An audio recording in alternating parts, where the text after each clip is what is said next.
Dance as my husband. Becca's lips brushed the rigid jaw of Chicago's most dangerous man as she hauled him flush against her curves.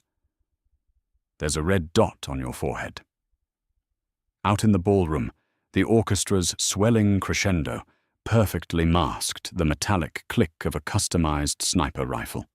They say the devil wears Prada, but in Chicago, the devil wore bespoke Brioni and answered to the name Enzo Bianchi. Becca was not in the Mafia. She was Becca Gallagher, a 32-year-old size 20 event planner who built an empire on a simple premise: she could make the city's elite forget their sins for exactly 4 hours at a time. Her company, Lumiere Events, handled the highest echelon of private gatherings.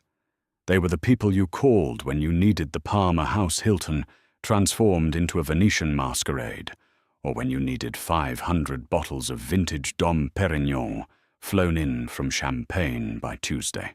Her world was one of meticulous control, aesthetic perfection, and rigid schedules.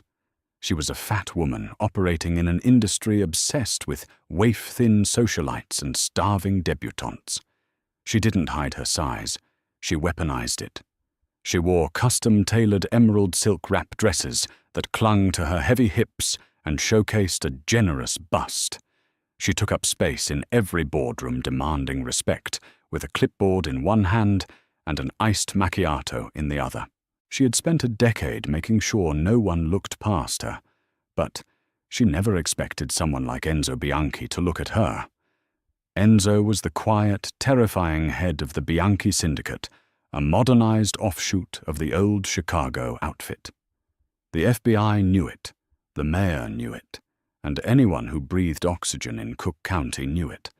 Yet his legitimate fronts were spotless.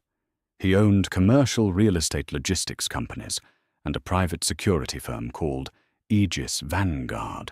Their paths collided when he was appointed the anonymous benefactor for the St. Jude Winter Gala, a massive charity ball she had been planning for 6 months. He didn't just send a proxy. He showed up to the final walkthrough at the Palmer House, flanked by 3 men whose suits bulged suspiciously at the ribs. She remembered the moment he walked into the grand ballroom.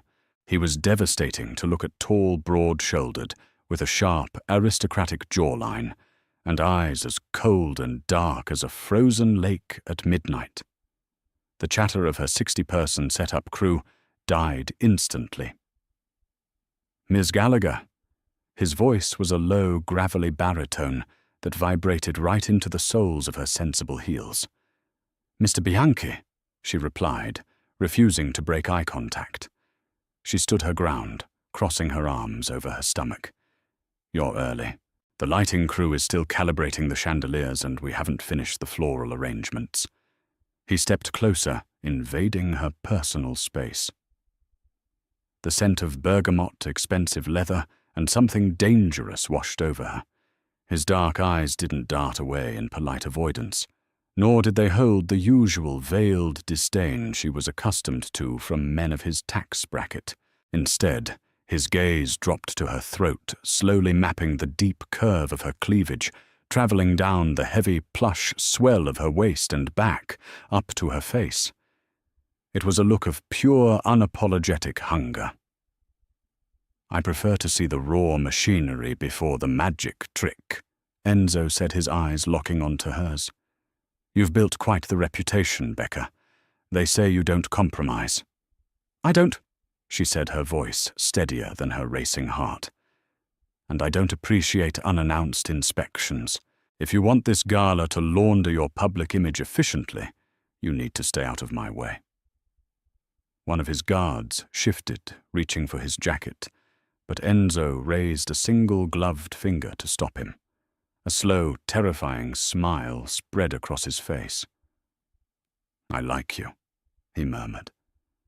"You have a spine, a rare commodity in my world. Tell me, how does a woman of your formidable presence handle a crisis?" "I don't have crises," she lied smoothly. "I have contingencies. For the next 2 weeks, He was a shadow in her periphery. He demanded in-person meetings for trivial details, menu tastings at Alinea Floral Consultations at her West Loop office. It became a dangerous game of cat and mouse. He was fascinated by her. He watched her eat with a predatory stillness, entirely captivated by the fact that she didn't push a single lettuce leaf around her plate, but savored rich, heavy pastas and decadent desserts. He made her feel hyper-aware of her softness, of the thick flesh of her thighs, brushing together, of the way her body curved and yielded. But she knew the reality men like Enzo Bianchi broke women for sport. She assumed she was just a novelty, a brief fascination. She had no intention of becoming a mobster's plaything.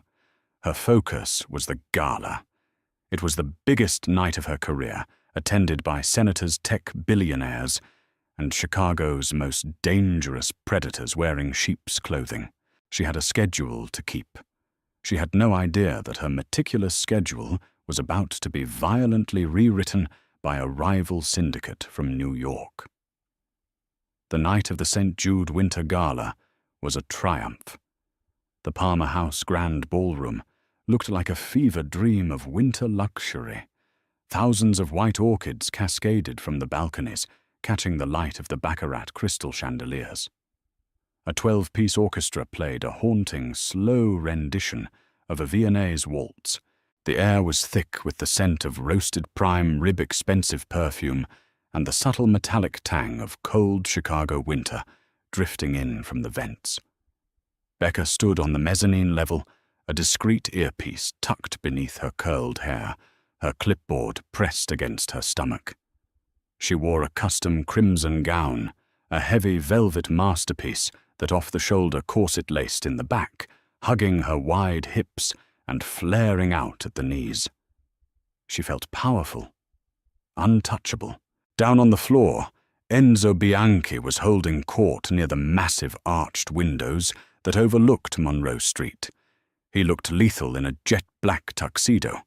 Every time he shifted, the crowd parted for him like the Red Sea. He had been looking up at the mezzanine all night, his dark eyes tracking her movements with a possessiveness that made her skin flush. "Becca," her lead coordinator Sarah crackled over the earpiece. "We have a slight issue at the East Service elevator. 3 caterers from the Garda World temp agency just badged in, but they aren't on my master sheet." A cold spike of adrenaline hit her bloodstream. "What do you mean they aren't on the sheet? No one gets past the loading dock without my personal signature." "I don't know, B. They pushed past security. They're bringing up a rolling ice cart." She looked down at the floor. Her eyes scanned the room, bypassing the glittering gowns and tuxedoed men looking for the anomaly. She found it. 3 men in pristine white catering jackets were pushing a massive silver-domed ice cart toward the center of the room. But their posture was wrong. Caterers shrink into the background. These men were walking with tactical measured steps, their jackets pulled tight across their chests' body armor. At the same moment, her eyes flicked to the massive arched window behind Enzo. Across the street, the upper floors of an office building were entirely dark, currently under renovation, but through the sheer frost-tinted glass of the ballroom, she saw it. A tiny microscopic pinprick of crimson light. It was dancing lightly across the white silk tablecloths, inching steadily up the chest of a senator, moving with mechanical precision toward Enzo Bianchi's broad back. A laser sight. The Genovese family. The whispers in the catering halls had been true. They were making a move on Chicago, and they were going to do it at her gala. If that sniper took the shot, the 3 fake caterers would draw weapons. The ballroom would turn into a slaughterhouse. Hundreds of innocent people, her staff, her clients, would be caught in the crossfire of a mafia war. She had exactly 10 seconds. If she screamed, the crowd would panic, the sniper would fire blindly, and the gunman would open up. She had to move Enzo out of the kill zone without breaking the facade of the party. She dropped her clipboard. She didn't run. Running draws the eye. She glided down the sweeping marble staircase with a terrifying singular focus. Her velvet dress swept the stairs, her heart hammering against her ribs like a trapped bird. 5 seconds. Enzo was turned away from the window, holding a crystal glass of bourbon, speaking to a pale, trembling real estate developer. The red dot was currently hovering over his shoulder blade, slowly climbing toward his neck. 3 seconds.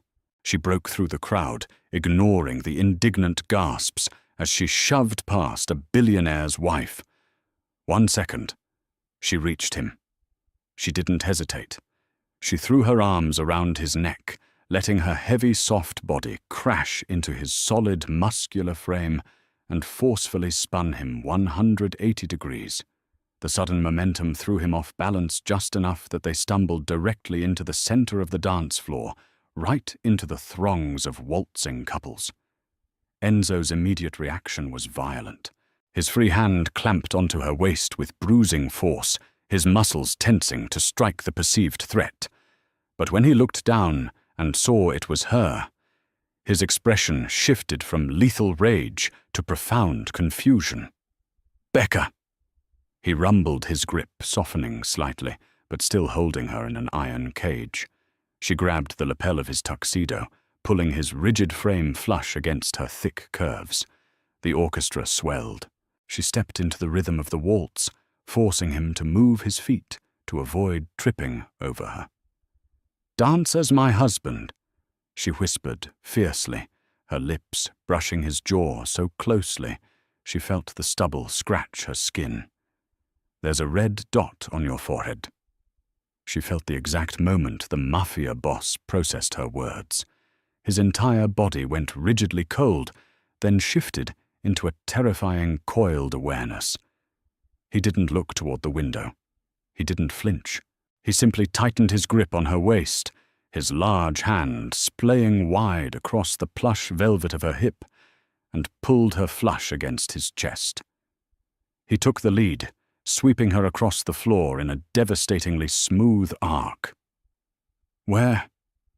he murmured, his mouth hovering over her ear, looking to the room like a lover, whispering sweet nothings.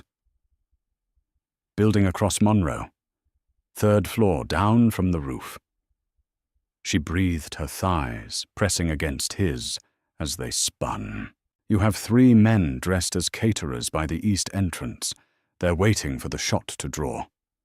"You are a very observant woman, mia cara," Enzo whispered. His hand slid up her back, resting intimately between her shoulder blades, steering them expertly through the crowd.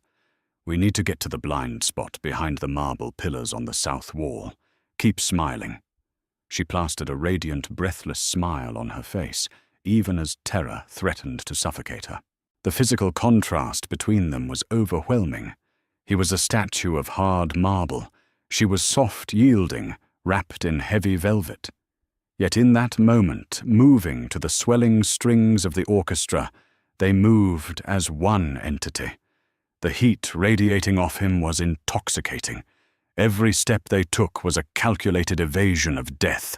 They spun her heavy dress, flaring around his legs, her body acting as a flesh and blood shield against the sniper's line of sight. She was a large woman. She knew she was obstructing the shooter's angle entirely. "If he shoots now, he hits you," Enzo growled, a sudden dark fury lacing his tone. He tried to pivot, to put his back to the window, but she gripped his lapels tighter and dug her heels in.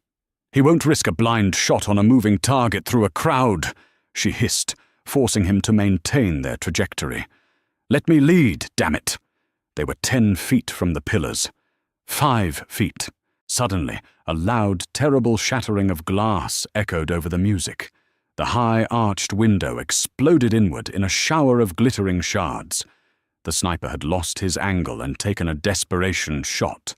The heavy, suppressed thwack of the bullet tore through the air, completely missing Enzo. and obliterating a massive ice sculpture of a swan 3 feet away from them. Water and ice exploded into the crowd.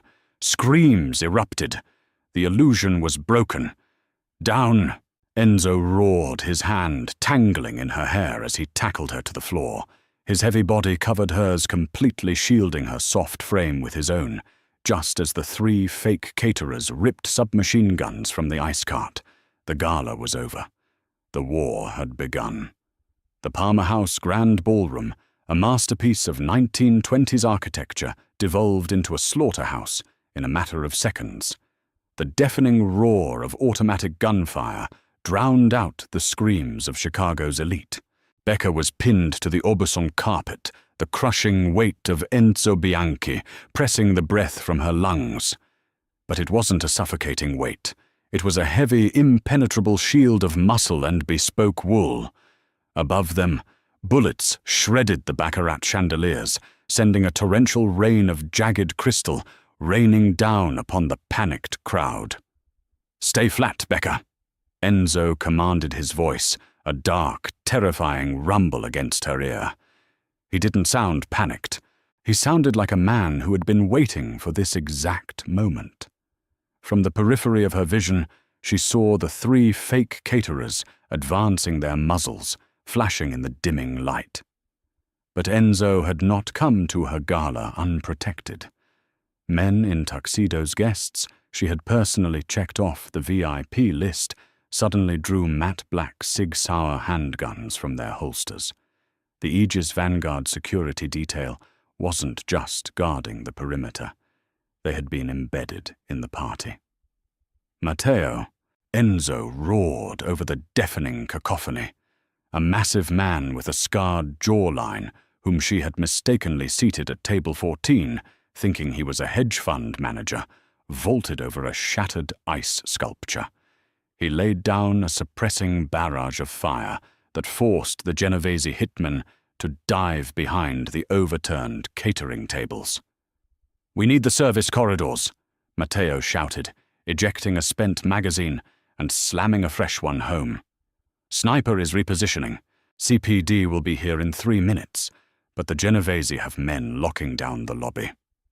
"The east kitchen doors," she gasped, struggling to lift her head.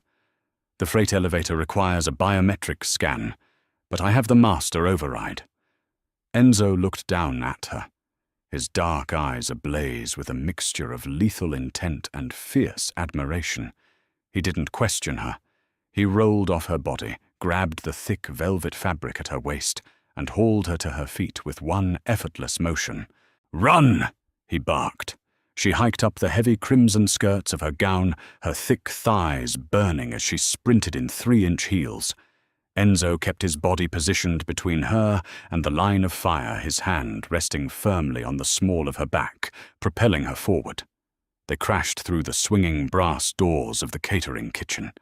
The transition from the opulent ballroom to the stark, fluorescent-lit industrial kitchen was jarring.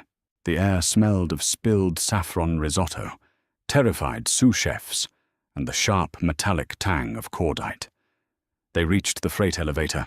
She slammed her palm against the biometric scanner. The screen blinked red. Access denied. "What's wrong?" Enzo demanded, his gun raised, scanning the stainless steel prep tables behind them. "It's locked out," she said, her heart hammering a frantic rhythm against her ribs. "Someone wiped my credentials from the server." She stared at the red light, her logistical brain overriding her terror. Only 2 people had the authorization to alter the Palmer House mainframe tonight. Her and the head of private security, Garrison. "Garrison." She breathed, the betrayal tasting like ash in her mouth. "He sold the floor plans to the Genovese. He disabled the lifts to trap you on the mezzanine." Enzo's jaw ticked. "Matteo, blow the maintenance hatch." Matteo didn't hesitate. He aimed at the control panel and fired 3 times. Sparks showered the linoleum. Enzo grabbed the heavy steel doors and, with a terrifying display of brute strength, wrenched them apart. They piled into the darkened shaft, taking the metal maintenance stairs downward, just as the kitchen doors burst open behind them. They descended into the labyrinth beneath the hotel, bursting out into the loading docks on Wabash Avenue. 2 black-armored Lincoln Navigators were idling in the freezing Chicago air tires, smoking. "Get in!" Enzo shoved her into the back seat of the lead SUV, piling in immediately after her. "Drive lower, whacker!" Matteo screamed at the driver. The SUV peeled out tires, shrieking against the concrete as they plunged into the subterranean network of Lower Wacker Drive. The darkness swallowed them, the orange glow of the street lamps strobing through the tinted windows. The adrenaline crash hit her like a physical blow. She slumped back against the leather seats, her chest heaving. Her beautiful velvet dress was torn, stained with champagne and blood that wasn't hers. She was shaking uncontrollably. Enzo turned to her, the lethal mob boss vanishing, replaced by a man consumed by frantic possessiveness. He holstered his weapon and reached for her. His large gloved hands cupped her face, his thumbs gently wiping away a streak of soot from her cheek. "Are you hit?" he demanded, his eyes scanning every inch of her. His hands moved down her neck, over her collarbones, checking her body with a thorough, desperate intensity. He didn't shy away from her size. His hands spanned the thick, soft curves of her waist, his grip firm and grounding. "No," she choked out, her voice trembling. I'm okay." He let out a jagged breath, pulling her across the seat until she was flush against his chest.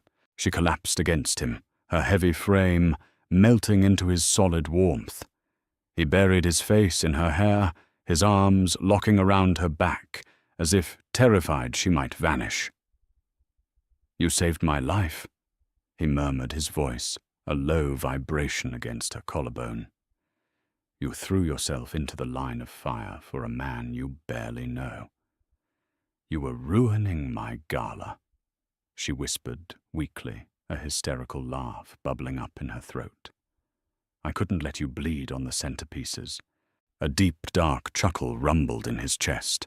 He pulled back just enough to look into her eyes. "Becca Gallagher, you are a terrifying, magnificent creature." His gaze dropped to her lips. There was no hesitation, no gentle asking of permission. He leaned down and captured her mouth.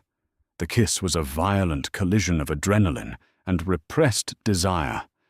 It was demanding, consuming, and wildly possessive. She gasped, opening her mouth to him, her hands tangling in the expensive wool of his lapels. He groaned, one hand tangling in her curls, while the other gripped the heavy swell of her hip, kneading the soft flesh with a reverence that made her vision blur. For years she had been told her body was something to be managed, hidden, or ignored. Under Enzo Bianchi's hands, she felt like a goddess of war. They didn't go to his penthouse. Matteo drove them to a nondescript, heavily fortified warehouse in Pilsen, registered to one of Enzo's dummy logistics fronts. Inside, it was a high-tech command center. Monitors lined the walls, tracking police scanners, city cameras, and GPS markers. Enzo stripped off his ruined tuxedo jacket, tossing it onto a leather sofa. He wore a black dress shirt, pulled taut across his broad shoulders, a shoulder holster, still strapped to his chest. Becca stood in the center of the room, shivering in her torn velvet dress. Enzo walked to a small kitchenette, poured 2 fingers of amber liquid into a glass, and handed it to her. Macallan, 25. She downed it in one burning gulp. "The Genovese family." Enzo spoke to the room, though his eyes were fixed entirely on her. "They operate out of New York, but they've been trying to secure the Midwest shipping routes. Tonight was a decapitation strike. If I die, my syndicate splinters and they absorb the territory. But they failed," Matteo grunted, pacing the floor with a tablet in hand. "CPD locked down the Palmer house. We lost 4 men. The Genovese shooters are either dead or in custody. but the architect of this hit is still out there. Garrison, she said the name, leaving a bitter taste in her mouth. Garrison is a pawn, Enzo dismissed coldly. He took a bribe to disable the elevators, but the Genovese capos wouldn't trust a hotel rent-a-cop to orchestrate a hit of this magnitude. Someone else managed the logistics. Someone smuggled military-grade rifles and body armor into the most secure event in Chicago without triggering a single alarm. Matteo, pull up the manifest for the Palmer House loading dock, she ordered. Matteo looked at Enzo, who gave a curt nod. The manifest appeared on the screen. I run the best events in the city because I control every variable, she said, her voice gaining strength. The sniper was a distraction. The 3 caterers from the Garda World temp agency were the real kill team. But Garda World didn't send them. I personally vetted their roster. She pointed a trembling finger at the screen. Look at the delivery timeline. The ice cart was brought in by a company called Frostline Suppliers. They cleared the loading dock at 7:15 p.m. So, Matteo asked, so the Palmer House freight elevators have a maximum weight limit. A solid block of ice that size, plus the heavy silver cart, would weigh over 800 pounds. If they pushed it onto the elevator with 3 fully grown men wearing Kevlar, it would trigger the load sensor. The elevator wouldn't move. Enzo stepped closer, his dark eyes narrowing as he followed her logic. Unless the ice was hollow. Exactly, she said, turning to him. The guns weren't smuggled in under their coats. They were frozen inside the ice sculpture. And the only company in Chicago with the industrial flash freezers necessary to cast a seamless hollow ice block that size in under 24 hours. Is Polaris cold storage? Enzo finished his voice, dropping to a lethal whisper, which is owned by the Genovese front in the West Loop. They aren't retreating to New York, she said, her mind calculating routes, traffic patterns, and response times. They need to regroup and dispose of the evidence. Polaris cold storage is off the grid right now. It's midnight. The facility is empty. Enzo stared at her. The silence in the room was absolute. She wasn't just a fat event planner in a ruined dress anymore. She was a tactical genius, reading a battlefield they couldn't see. You want to hit them tonight? She said. Not a question, but a statement of fact. Enzo reached out his knuckles, gently grazing the soft, exposed curve of her shoulder. They tried to kill you, Becca. They ruined your masterpiece. I will burn their empire to ash for that alone. No. She stepped into his space, tilting her head up to meet his dark, furious gaze. They used my supply chains. They used my city. We are going to bury them. She didn't cower. She didn't ask to be taken home. She turned back to the monitors. Matteo, if you take the I-90 West, you'll hit CPD barricades from the Palmer House fallout. You need to route your strike team through the lower West Side industrial corridors. I know the shift changes for the rail yard guards. I can give you a ghost route directly to the back doors of Polaris. Matteo grinned a terrifying, wolfish expression. Boss, I think I'm in love with your girl. Keep your eyes on the screen, Matteo, or I'll remove them. Enzo growled, though a dark, proud smile played on his lips. For the next 2 hours she sat in the command chair. The woman who orchestrated 500-plate charity dinners was now orchestrating a mafia siege. She tracked Matteo's tactical teams through the city's blind spots. She gave them the precise structural weak points of industrial flash freezers. She watched through hacked traffic cameras as Enzo's men descended upon the Genovese safe house like shadows. It was over in 20 minutes.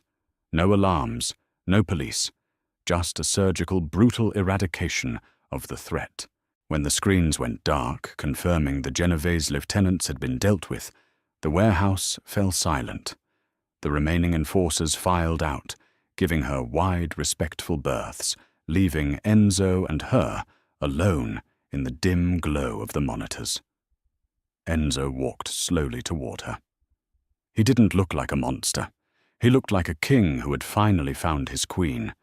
He knelt before the chair she was sitting in, his large hands resting on her heavy thighs. "Lumiere Events is finished," she whispered, the reality of the night finally sinking in. "My reputation is burned. No one will hire an event planner who survives a mob shootout." "Good," Enzo murmured, pressing a kiss to the soft flesh of her knee, right above the hem of her torn dress. "You are meant for a much larger empire, Becca. You see the world in a way my generals can only dream of. You don't just command a room, you command the board." He stood up, pulling her with him, until her body was pressed flush against his. His hands mapped her curves with that same worshipful intensity, his thumbs stroking the heavy swell of her hips. "You asked me to dance as your husband," Enzo whispered, his breath hot against her lips. "I don't play pretend, mia cara. Tomorrow I will buy you the biggest diamond in this city. You will be Becca Bianchi, and together Chicago will belong to us." She looked into the eyes of the devil, felt the solid, terrifying warmth of his hands, holding her soft body like it was the most precious treasure on earth, and smiled. "I'll need to see the seating chart first," she murmured, right before he kissed her. They weren't a fairy tale. They were a hostile takeover. And she had never felt more at home.